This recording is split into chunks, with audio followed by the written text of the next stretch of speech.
Let's talk about New Jersey Transit. We know New Jersey Transit doesn't seem to be able to get out of their own way, but a new administration is coming in just a little over a week. How will Governor-elect Phil Murphy, who has called the agency a national disgrace, how will he deal with fixing it? The news today, Steve Santoro, the guy that's been in charge of NJ Transit since the Hoboken derailment, is out, gave his resignation, possibly in anticipation of being fired with the new administration.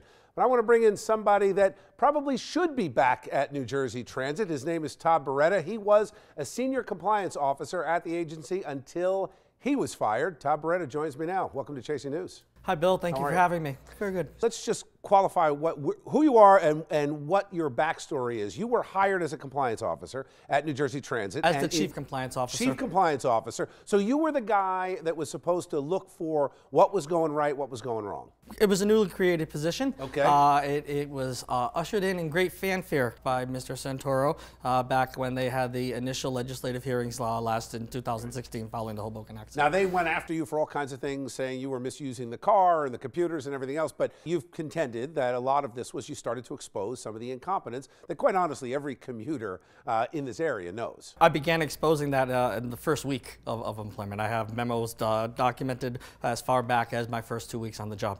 So forgetting why you were fired and all that, let's talk about what is wrong with New Jersey Transit. Everything. Predominantly a lack of proper capital investment and gross mismanagement. Specifically, though, what do you do to fix it? So let's say you get pulled back in and they're like, Todd, you should have never been fired in the first place. New administration coming in. We need somebody that's not afraid to blow the whistle and call out where we're wrong. What's the first thing you would do to fix it? First thing I'd do, Bill, is reorganize and increase the employee morale. It's absolutely in the tanks. It's in the garbage. No one's properly rewarded. No one's properly incentivized, and the end result is from the top bottom, just to continue the status quo. Now, Governor Christie has defended NJ Transit, and you've got the new governor coming in saying it's a national disgrace. Is the truth somewhere in the middle, or is it truly a disgrace? It's absolutely, truly a disgrace. I think that was very, very well put, and I hope that this is a good turning point to actually turn it around back to what it was. You know, Todd, you're not a very good government bureaucrat, because what you're supposed to do is just go along with it and not say anything. So what prompted you to risk your job and your financial security to blow the whistle on things that you thought were going wrong? I was trying to make it a better railroad and a better system for all the commuters of New Jersey. And you're certainly right. I wasn't a good bureaucrat. I was told repeatedly to play the game. I didn't play it. And look what happened to me.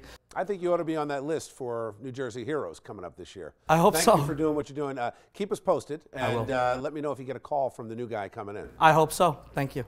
I want to check in now with someone who knows a bit about the commute. She's been doing it for a long time, and she has been an advocate for changes to New Jersey Transit. I want you to meet Diane Doctor, who is the VP and station manager for My 9 in Secaucus, New Jersey. Diane, welcome back to the show. How are you? Hey, Bill. How you doing? First of all, you've got Phil Murphy coming in, and he says, and he said during the campaign, and he said it after he got elected, that New Jersey Transit is a national disgrace. And then you got Governor Christie coming in as he leaves, defending New Jersey Transit. And we just heard from Todd Beretta, who was the chief compliance officer, fired after only a few months for pointing out some very obvious things that every commuter knows that are wrong with the system. What do you say, and what can be done? Well, I think a lot is resting in the basket of this new DOT director that Governor-elect Murphy appointed just a few weeks ago. Diane Gutierrez Scacchetti, who is the former New Jersey Turnpike executive director and just recently the former director of the Florida Turnpike.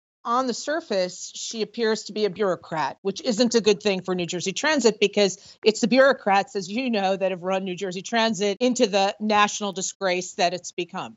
But she's his nominee, and we have to have faith that she has the instincts to bring someone in who may be the opposite of her, because we know that that's what good leaders do. You've got train systems, quite honestly, between public and private that work all across the globe, from the underground in London to Hong Kong, Tokyo. Why can't they get it right? Well, they need the right person in charge. They need a strong leader, someone with a vision, someone not from the transportation sector per se, but possibly somebody from the private sector, someone that can have a vision for the future and that understands the importance of mass transit and is a balance to Diane Gutierrez Scacchetti, our new DOT commissioner, someone who really can take this thing by the hands and run with it. Okay, hope it's not too long before they figure out what they can do to make some changes. But I'm with you. Sack the hacks. Thanks, Diane.